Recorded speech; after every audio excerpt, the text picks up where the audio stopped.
If you ever played a PAL version of any PS1 game, you probably remember this screen. Maybe not the contents of the text itself, but that combo of cyan letters and the eternal blackness of the background, accompanied by complete silence. It's like a very poorly veiled threat. Don't pirate, or else.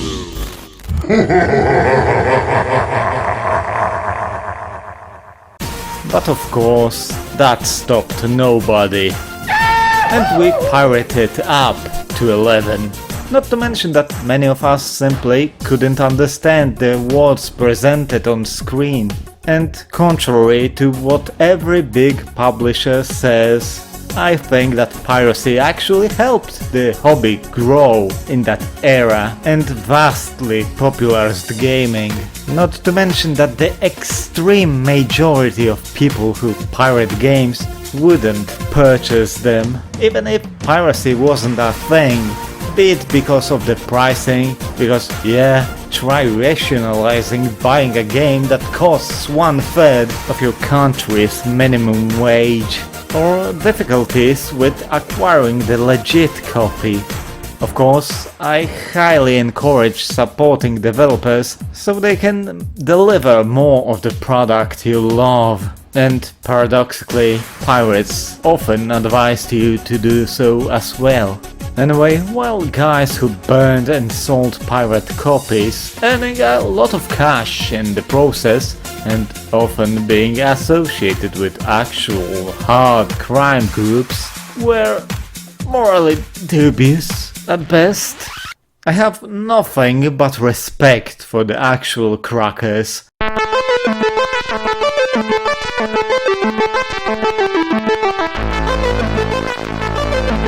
No matter the game, no matter the region, they always had you covered. And they did that fast. But my absolute favorite thing about the PS1 piracy scene was the compilation discs. I mean, the technical wizardry they had to do to make them at some points just boggles my mind. Fitting multiple working games on one disc, like a weird virtual game of Jenga, trying to remove as much data as you can so that more games can fit without making stuff unplayable. And sure, they often cut out or compressed cutscenes, removed music, or just straight up put in demos or alpha versions, but it was impressive nonetheless. I mean, look! How could they fit all these racing games on the disc? Oh, and let's not forget about the startup vanity cards.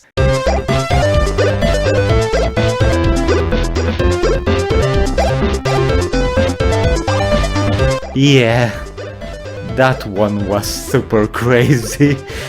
That Looney Tunes racing disc was very popular around the block, I tell ya. Speaking of anatomy, I also managed to find this bootleg Russian anatomy handbook for the PlayStation. I can't imagine anyone actually trying to learn from this for the exams, but it's a pretty damn cool curio. Oh, also, look, dick and butt. My dad, being pragmatic as he was, often bought a lot of these compilation discs. Sadly, nearly every single one of them seems to be lost to time. I especially remember one packed to the brim with random stuff. It was so random that even with my impeccable memory when it comes to gaming, some bits of it still seem really foggy. It contained an arcade disc of Gran Turismo 2, a demo of Spyro the Dragon, Overboard, one of my all-time favorites, a small game that I'm gonna waste like 2 weeks of my life to make a video about it, for it to get 16 or less views, and some visual presentations. There was also a game titled Hitman that was actually a small homebrew shmup called Mother, made by a group called Hitman. The disc contained 2 other things made by them, though they were more like tech demos than anything. Also, my cousin was very disappointed when he realized that the game isn't a PS1 port of Codename 47. Oh yeah, it also contained the star of this video, and according to the person who signed the disc with a marker, it was the main reason to buy this compilation. Constructor, like the name suggests, is a game where you build things, mostly houses and city services. Hello? Managing your construction crew and trying not to go bust in the process.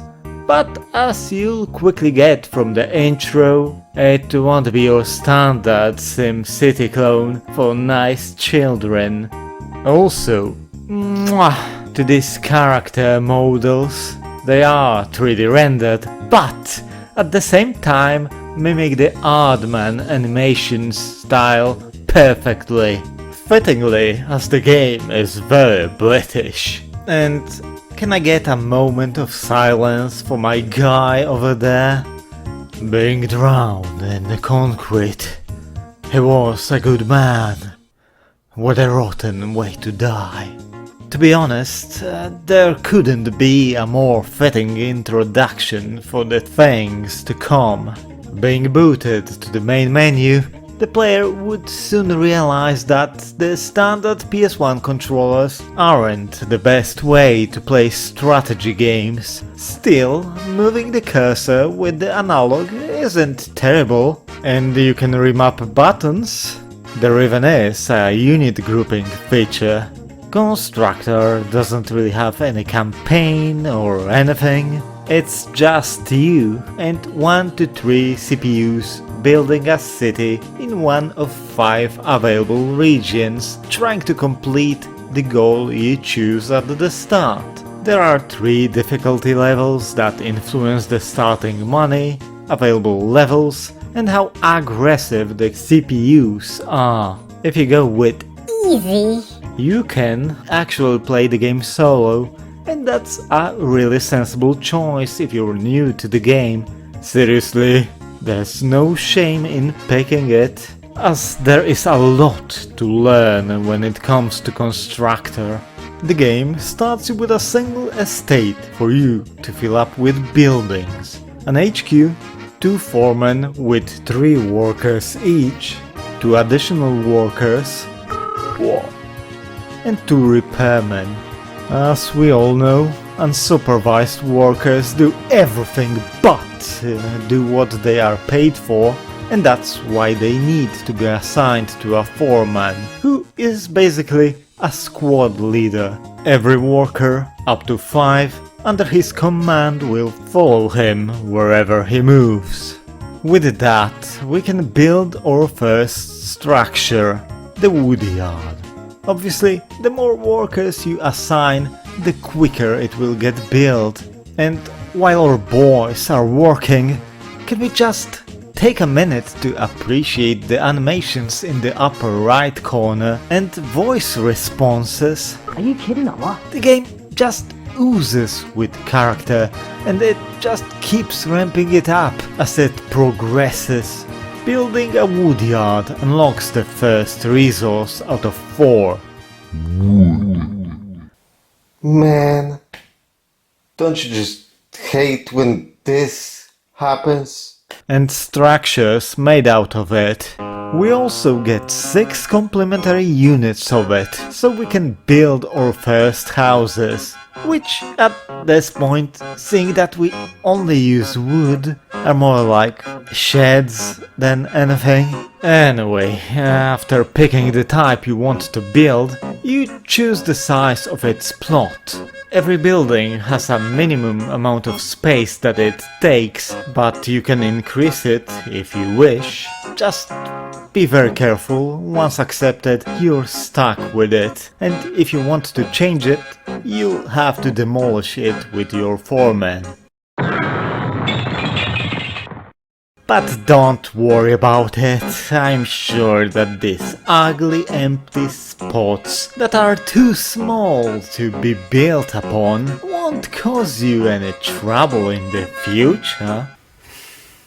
They actually did. Once your first excuse for a house is built, you can then move in some tenants and thus start earning rent. The money doesn't seem too great, especially with the first level tenants, but the investment will return after a while, just like in real life. Each of the 5 levels of the social ladder has 2 types of tenants you can choose between, vastly differing from each other, be it in the amount of rent they are able to pay, their lifespan, their tolerance for overall bullshit, or their weird preferences. If you're feeling generous, you can enter the house with one of your squads and do up the house by renovating any of 4 rooms.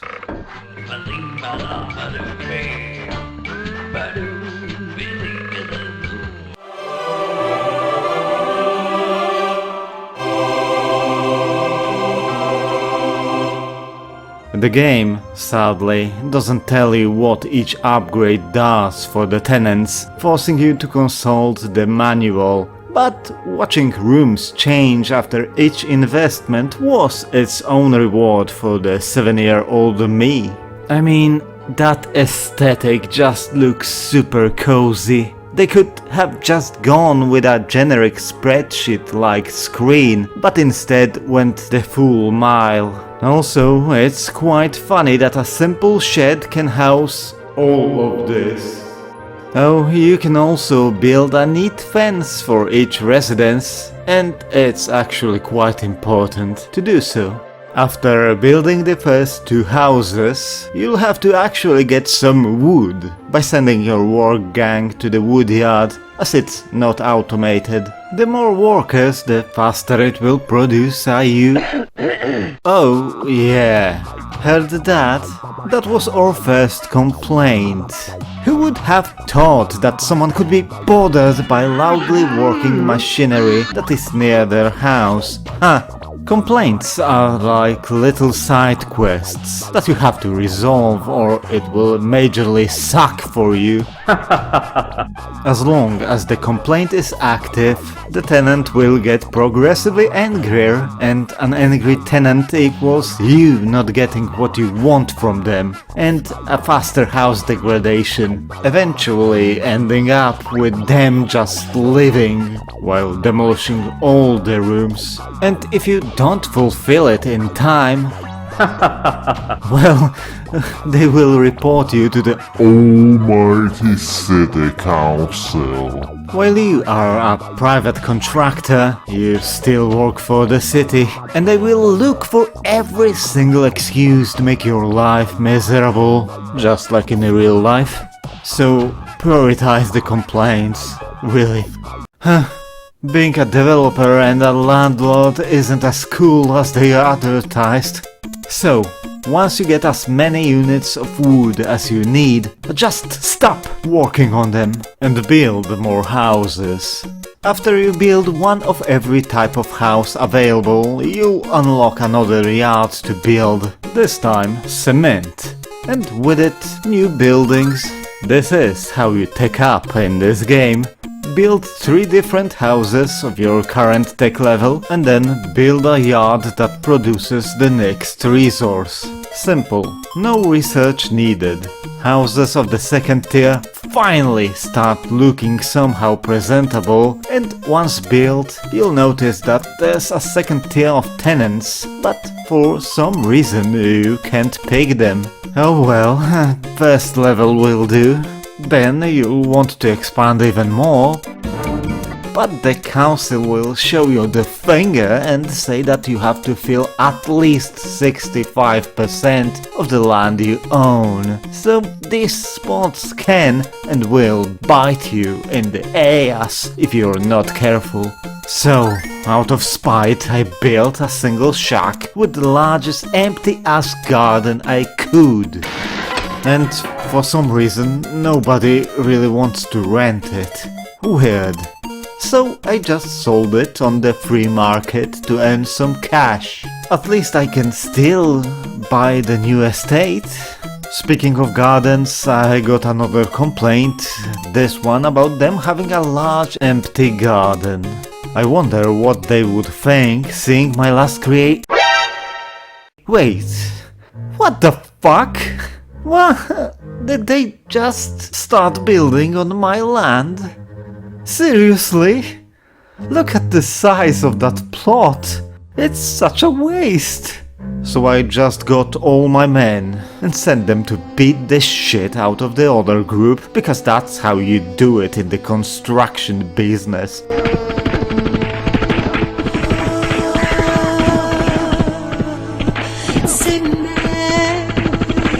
Like with every war, nobody really won. Everyone was a loser. So I just quit the game. And that's pretty much how my first game went when I first played it, leaving me both angry and confused. But now that I'm actually older and wiser, I'm going to utterly dominate the game with my knowledge of its mechanics, and I'm gonna share it with you, so you can do the same. The first thing, if you actually wanna get good, is dropping that yee-ass controller you have in your hand and start playing the game with an actual mouse. I have to admit, I didn't think that this was going to be the first game I would use my PS1 mouse for, but here we are, I suppose. You might wonder, why would you even bother playing a PlayStation port of a PC game if you're going to use a mouse anyway? To which I'll say...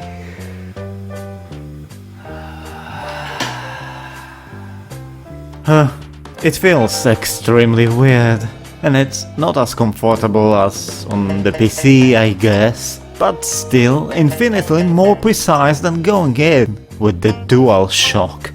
Okay, maybe you shouldn't drop it completely, as you can still use it if it's plugged into the second port, allowing you to use button shortcuts and all. Neat! Okay, so before we start, let's talk objectives. For the first game, I would suggest going with solo build, as trying to get the game, and dealing with your whiny tenants will destroy enough of your sanity anyway.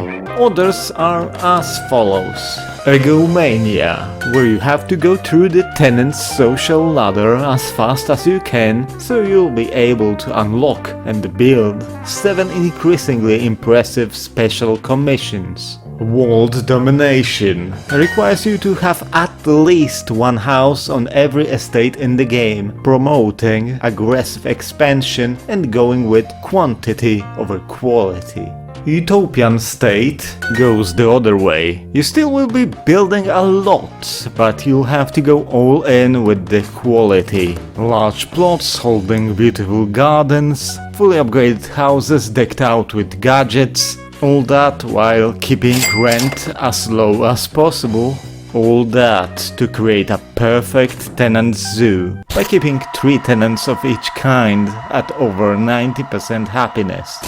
And finally, the most important and fun, the financial conquest, where you have to earn loads of money. I mean, that's why you're playing this game, no?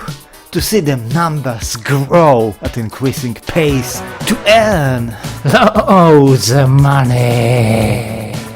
So yeah, let's go on a journey for money. Loads of money. Tenants are happy? Fuck them! That only means you can squeeze them harder for additional loads of money. What? Complaining and not paying rent, eh? Shut your mouth, wagey! When getting to that cold mail at hand, remember that you can sell them residential properties for loads of money! allowing you for that final push worth 200k or more. Also, remember that your real estate is like fine wine and increases its worth with time, so you have no excuses to not be spending money. It's the default mode and my personal favorite, so let's roll with it.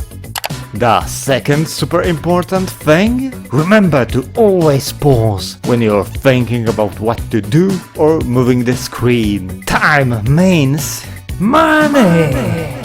After all, it may shock you, it sure did that to me, but the game doesn't have an active pause. You can move and look, but you cannot touch. And this has to be one of the most interesting decisions of all time. I can understand it in the multiplayer, which doesn't exist on PlayStation, but in the casual play, on your bike, System 3. Seriously, it games you so much and adds even more stress that you really start thinking that the developers hate you. Having that in mind, we build our wood yard. I tend to group one foreman with 5 workers, making them my main building squad, while leaving the second group with 3 and delegating them to secondary duties like creating materials, doing renovations, or sending them behind enemy lines. Splitting them equally 4 and 4 is fine too, just a matter of preference really. And you'll be getting more workers very soon anyway. So, while the secondary group is getting your wood going, the main team will be doing up the house. Before renovating the rooms, think about what you'll want to get from your tenants as... Oh dear, here we go. You see, one thing that Constructor really has going for itself is just the sheer amount of various resources that you'll have to keep in mind and juggle them effectively. There's not only money and building materials, but even your own men are classified as a resource. You can exchange 3 workers for a repairman, 4 workers for a foreman, thus allowing for more work gangs in the future, and later a whopping 6 for 1 gangster. Tenants are also a valuable resource, as you have a limited amount of them, and you'll be royally screwed if you run out of them. You can exchange 2 workers for 1 level 1 tenant. They get gay married or something, I guess. And here's the interesting part. Each tenant can either regularly pay you rent or live rent-free, but provide you some other benefits. The first one is breeding, giving you another tenant of their level, which is quite important when you want to expand and when you have to eventually replace them, as every tenant will eventually Die. By the way, the game won't inform you that one of your houses suddenly became vacant again, so you basically have to watch over your hoods from time to time because A. With the lot empty, you won't get any benefits, including possible money. B. Leaving it empty for too long will have big consequences, as in 3-meter cockroaches terrorizing other residents, causing them to complain and spreading the infestation further, forcing you to either beat the shit out of them or just demolishing the infested house big. Each tenant level, outside level 4, who are just really efficient sources of level 5 tenants and cash, also has the ability to produce something special for you. Level 1, for example, supplies you with additional workers, which is super good, especially early game. And then there's simply paying the rent. Because yeah, there's a catch. You can get only one thing from a tenant, so it's either breeding or giving you cash. Which basically proves something really obvious that the Western civilization just can't get. If you want population growth, forgo social programs because it's just throwing money to the furnace. Instead, make housing affordable. Also, you'll need many fools who will sacrifice their lives and dreams to bankroll such program. Kupakasy! But yeah, there are two types of tenants on each social level. Your reproductors, who breed faster, and giving you special resources is also based on reproductive rate, so they are really good for that too. And your pay pigs, who pay a high percentage of rent based on the property's market value. The game's biggest puzzle is finding the delicate balance between the two, because neglecting either one of them will stagnate your growth. But as soon as you'll build the cement yard and unlock the next level of houses, you'll start wondering about the next tier of tenants. Tenants can produce offspring that are one level higher than them if you provide them with a source of education, a computer or access to school. You unlock school by building brickyard, so for the early game, supplying a dedicated group of reproductors with computers will be the way to go. Your teams can produce various gadgets in the aptly named Gadget Factory. These little thingies are for decorating their gardens or providing houses with various benefits, like double glazing, which cancels the unhappiness caused by working factories or noisy neighbors. Every single one of them also increases your tenants' happiness, making it easier for you to squeeze money or other benefits from them. Beware though! If you put an item in their neighbor's garden, they will get jealous and start complaining, forcing you to provide them with the same, or removing said item from the other yard. It's not that they don't have it, it's that the other guy has it. Tenants, especially of the higher level, will pester you about precise things for their gardens, so it is a good idea to provide them with bigger plots. Like, sure, you can make them all cooped up and make it look like a certain not fun at all summer camp, but it will make them super unhappy and is practically asking for failing to fulfill complaints. It is kind of a valid strategy when dealing with level 1 tenants, as they are really easy to please. I mean, would it really be a city development game if you couldn't design your own slums? The Gadget Factory also enables the construction of subway stations, which serve as fast travel points for every person in the game. Yeah, even the enemy crews, which definitely makes the game more interesting.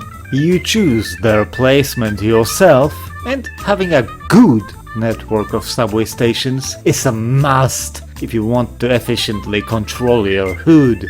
Also, sadly, every item that you place in the overworld is placed by a single delivery man, who has to carry it from the Gadget Factory to its designated place. And he does that very slowly. Something that can mortally bite you in the ass if you need the items placed as soon as possible. Also, be sure that every building on an estate is facing the same way. It will save you a headache, multiple ones in fact. So, you're building your hoods, having fun, getting paid, paying your taxes, because yeah, they've made it an obligatory part of the experience, and every 5 years the government will take loads of your hard-earned money or make you pay interest, elevating your populace to the higher levels, allowing you to build even fancier structures. Sure, The people can be whiny, some even wanting you to provide them with a computer even when you already built school. They say it's because the public education is faulty, but we all know they just want to play Constructor themselves to get even a taste of the life of High Roller. Life is good, but then the Almighty council decides to ruin your day. From time to time, often after you, or the enemy, build something, the council will give you a task with a strict time limit. It can be something like building a park, forcing an enemy tenant to move out, or destroying a building. You're busted. Fulfilling the task will reward you with white marks, which you can then exchange for Money. or to counter black marks acquired by failing to fulfill complaints. You know, I think that these not so random quests are a nice concept, making you do a thing that will help you in the long run, while also earning you some additional benefits. But they aren't optional. Failing them will instantly cost you your game. Just like that. And it's not that you're fired for angering the council. Oh no, no, no. You're fucking dead. well, not really, but you'll soon be. Like, damn, that's super messed up. And then the developers will rub it even more. These missions are vicious. You pretty much have to stop doing anything you were doing and just concentrate on them fully, as the amount of time you get is really small, and lack of an active pause isn't helping you at all. Not enough money? Tough luck. Just take a loan from the bank or the mob. It's better to have crippling debt than be dead, right? I had perfectly designed cities on my way to getting level 5 tenants, but got sacked because that lazy fuck didn't deploy these trees fast enough. I would honestly advise you to save as soon as you get the message from the council. If you even can do so, as the save will take up the whole memory card. Yeah, all 15 spaces gone. Just like that. And you know what a big save means. Yeah, super long saving process. Just try to guess how long it will take. I mean, it will deter save scamming for sure, but it also will make you not want to save even when you really should, and that's how I irreparably lost all these games. I mean, each of them was about 50 minutes at most, but still, it left me super salty. I know it was entirely my fault, but Also, notice that the game says it will take a few minutes. It's not that bad, but still, enough that you think that the game just froze. I sure was thinking that. Let's just say that I'm pretty sure that there doesn't exist a PS1 game that takes longer to save than Constructor. If you can prove me wrong, please be my guest. Oh, and some territories actually sold the game with its own dedicated memory card. Kinda brilliant if you really think about it, and seeing how much data heavy the game is, I kinda don't blame them for filling up the whole memory card. So...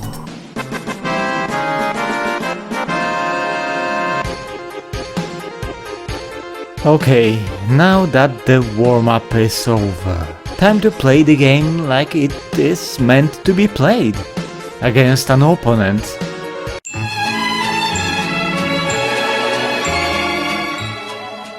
Don't get me wrong, the whole economy and social engineering side of the game is both novel and brilliantly executed at the same time. But when playing solo, you don't get to experience nearly half of the game's mechanics and throw away a lot of depth, like many actually good reviewers did back in the day. Just playing solo, calling it a SimCity clone, and just like that going to review another game, ignoring the whole corruption and underhanded tactics angle. So please, don't be as regarded as the media were. Just be prepared for frustration and pain, as the enemy companies are ruthless and their automation is nearly impeccable. Not to mention that they get preferential treatment. The opponents are aggressive, and if you are slow with placing lots on your estates, they will gladly place theirs on them. Because yeah, that's something you can do. It's not the most optimal way to play. You have to pay twice the price to start the construction, and you don't really want your civilian structures to be deep in the future war zone away from you. What you should be putting on the enemy estates are the undesirables abodes. They are pretty cheap by themselves, so having to pay double that won't hurt you too much. They also cause unhappiness for everyone living in their vicinity, because, I mean, come on, you wouldn't want to live around these dudes. And most importantly, by putting them there, they will do what you want from them quicker, because they will have to travel a shorter distance. And the initial two that unlock after building the cement yard are really good.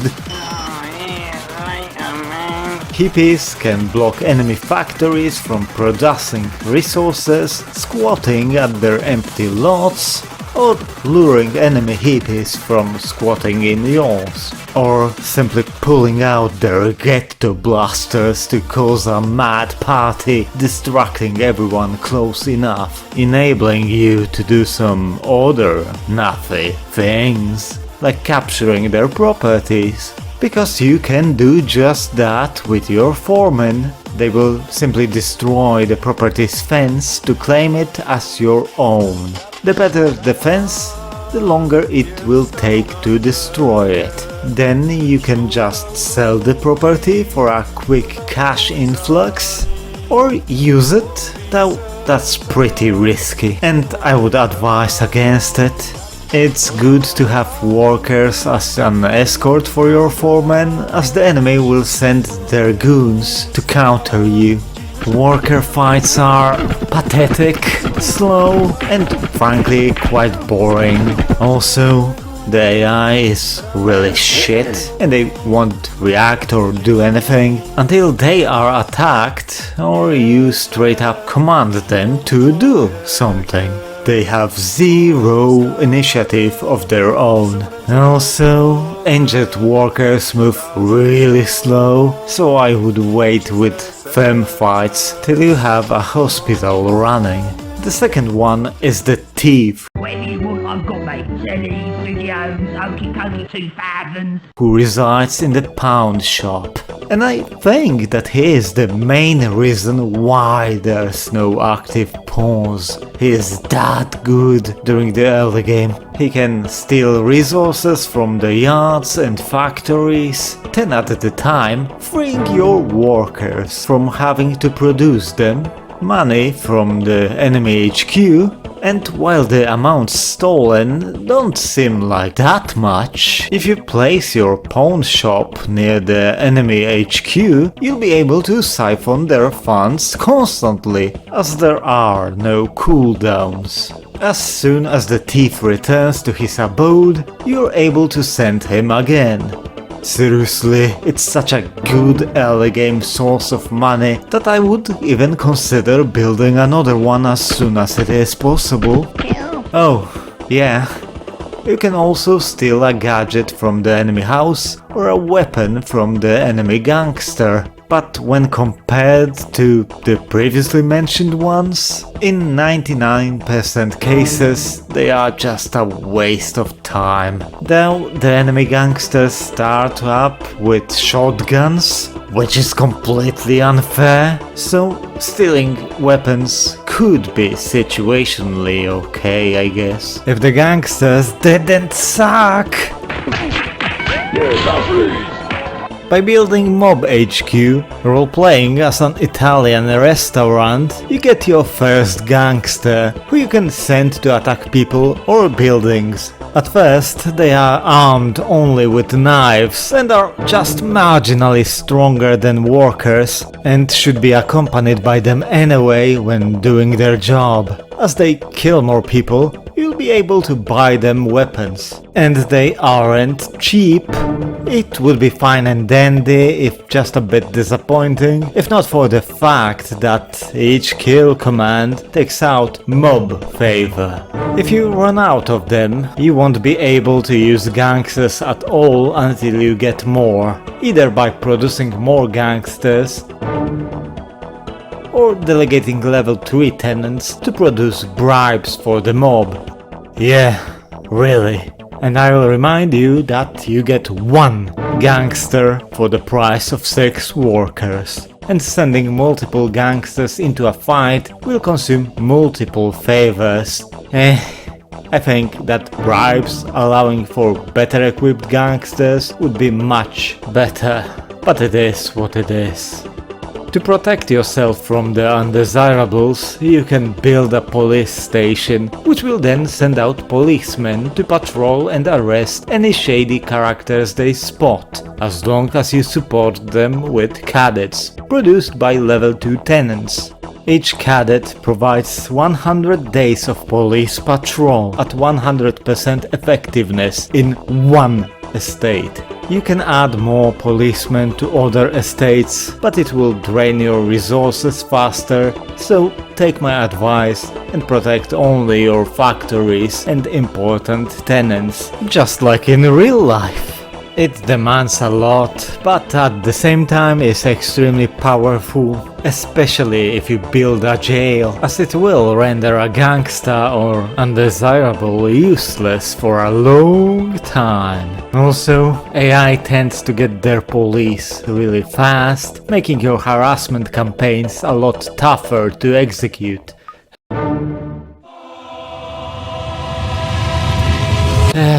And then the council shows up and tasks you with making a specific tenant leave the town, which can be, at that point, really tough and will probably end your run. You can try capturing it, sending your gangsters to try demolishing the house, or just rushing to get the brickyard alongside the new undesirables options. What we got here then? Yeah, that should do nicely. Mr. Fix-It is great. His electrical repairs cause the selected building to fall into the state of disrepair much quicker. Gas repairs increase damage taken from any other sources. And plumbing slowly turns the selected property into a bog and it spreads. This also brings up another thing to talk about: repairmen. They are super important, basically keeping your properties intact. You can micromanage them or just bound one to a single estate, which means that as you expand, you should also regularly recruit new ones to keep up with the new territories, because otherwise they will catch fire and explode. And if the neighboring houses are also in poor condition, it will create a nice chain reaction.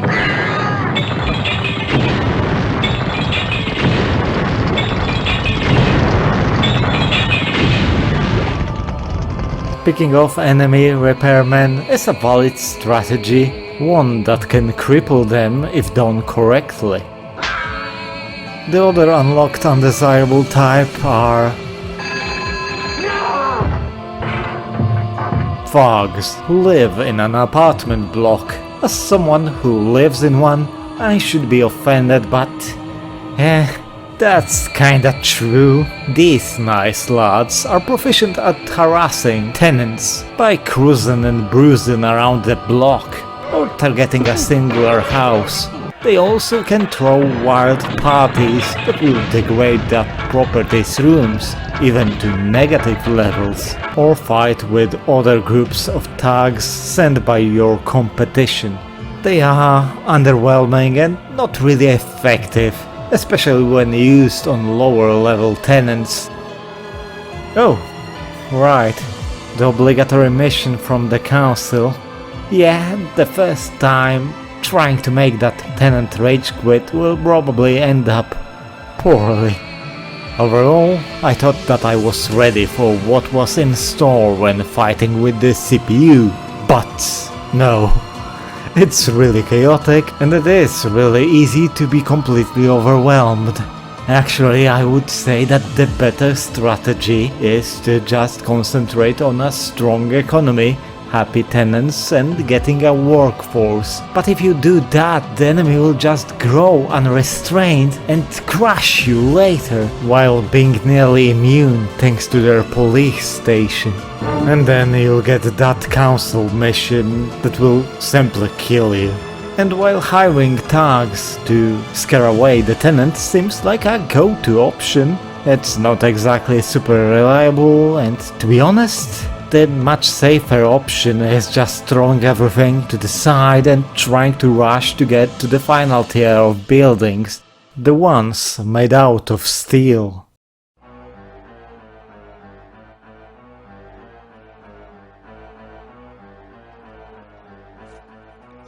The final trio of undesirables is a weird bunch, but it has the one that's best for this job.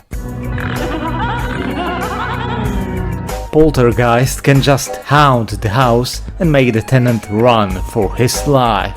He can also temporarily possess an enemy unit, make one of your units invisible, allowing for a quick stealth mission, or spawn zombies that will freak out cops and make them really distracted. And that was before Resi 2. Also, ghosts can't be killed, obviously. Gimps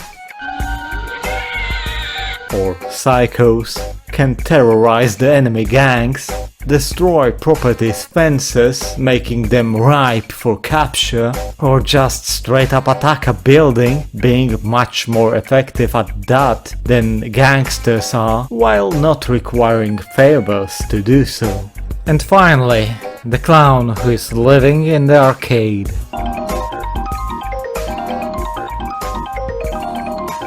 He can hypnotize anyone and lead them to the arcade, where they will have a ride of a lifetime. If you'll be stupid enough to put your men inside, they will also see the stars.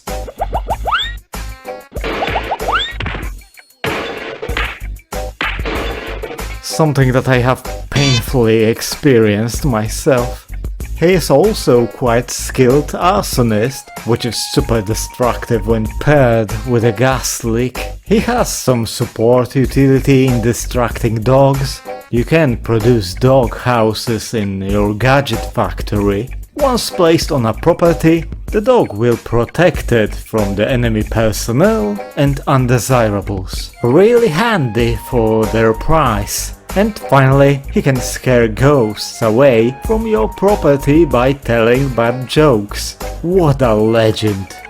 Yeah, the final tier of undesirables is quite busted. And yet, I failed, got overwhelmed, and neglected everything other than trying to unsuccessfully bully the CPU. As you might have noticed, the game is tough, really hardcore even. One little mistake early in the game will haunt you tens of minutes later, screwing you over. And it will constantly do that, until you finally get the mechanics and the flow of the game. I had to restart the game 5 minutes into the playthrough multiple times because of constantly making little mistakes that I knew would take me down later. Hell, once I got it, I was making plays much faster than the CPU. The game screwed me over because I was too fast and it couldn't keep up with my expansion plans. You see, the Gadget Factory comes with just a single delivery man, who is super slow, and he wasn't able to deliver items on time, resulting in me failing the complaints multiple times in a row because I tried to deal with them preemptively. No, you just have to play the way the game wants you to play. So I came up with an idea. What would be the most fitting way to play the game about corruption? That's right, baby! We're going to cheat! And it will give us not just loads of money, but infinite money. To balance that, I'm gonna play the most chaotic way possible. Hard AI, 1 vs 3 and end the jungle. My goal? World domination, of course. Without having to worry about earning cash, I'll just endlessly bully my opponents till they give up, while building up my gang. Yeah, right. When you concentrate on one target, the others will just fuck your shit up. And I know that I was just inefficient in many areas and got a major case of tunnel vision all the time, thus getting my ass destroyed. But 3 opponents are way too much. Hell, I still struggle with just 1 opponent. By the way, never play against AI on easy, as it will restrict what skills can be used by the undesirables. Sure, it will save you from bullshit, but at the same time it will take away your more fun toys. 1 vs 1 on a medium is the way to go in my opinion. Just enough chaos on your head to make things interesting, with you being able to experience everything that the boys from System 3 prepared for you. Oh, right. The special commissions. Basically, once you can house tenants of the highest tier, instead of telling them to breed, you can order them to make special blueprints for you. Once you get them, you're able to build a real cash and material heavy building that is pretty much useless, as the tenant who will live there will never pay rent or reproduce. You put them only so that your precious commission won't get infested.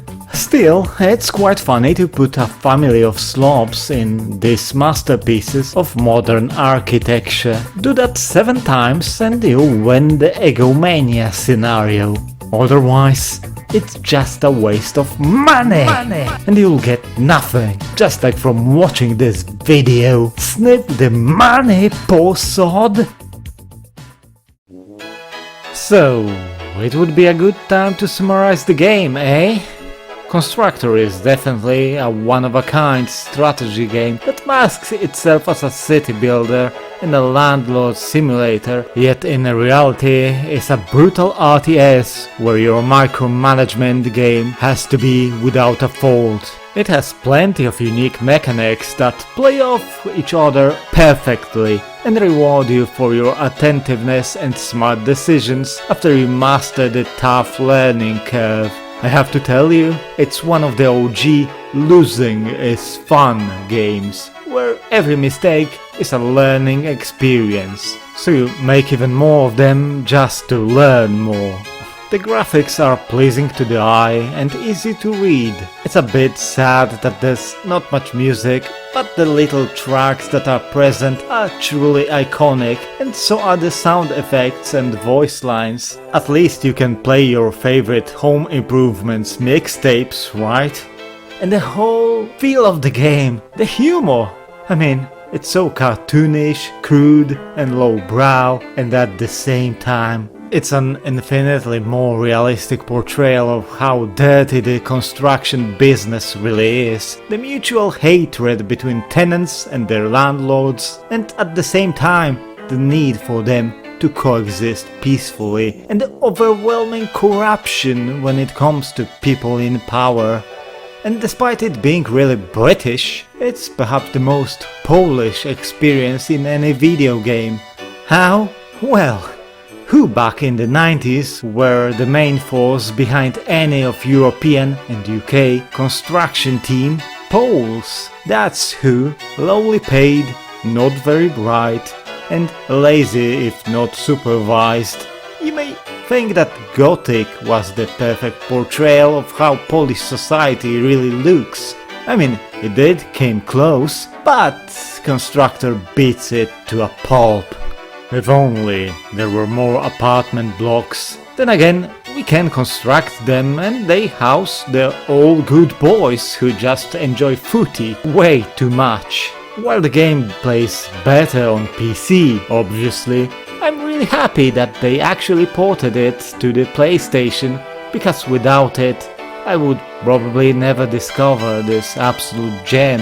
And hey, overall, they still did a bloody good job with it. I'm pretty sure that you expect, rightfully so, that I will recommend the game, and sadly I can't really do that. Why, after over 40 minutes of talking about this game and about a month of hard work, would I do that? Well, it's simply because the remake exists.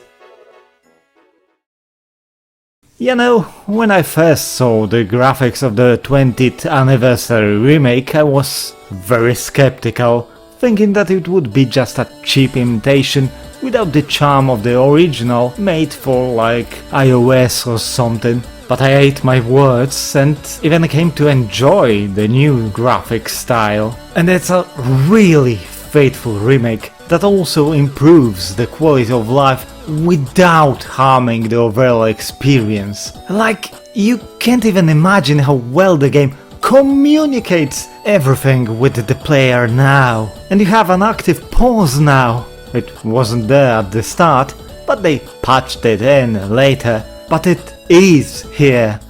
Like, there are so many minor fixes and improvements, but if you played the original, you'll notice them right away. And at the same time, they recreated every bit you loved and reused things that didn't need an update, like voice clips, sounds, or music tracks. The gameplay pretty much stays the same, albeit the AI does feel less aggressive and easier to cheese. You can cripple them pretty effortlessly during the early game, and they don't fight as hard for their properties. Still, it made the game more fun to play, and it's not like you can't screw up anymore, because you can, and you will. But they also added new stuff.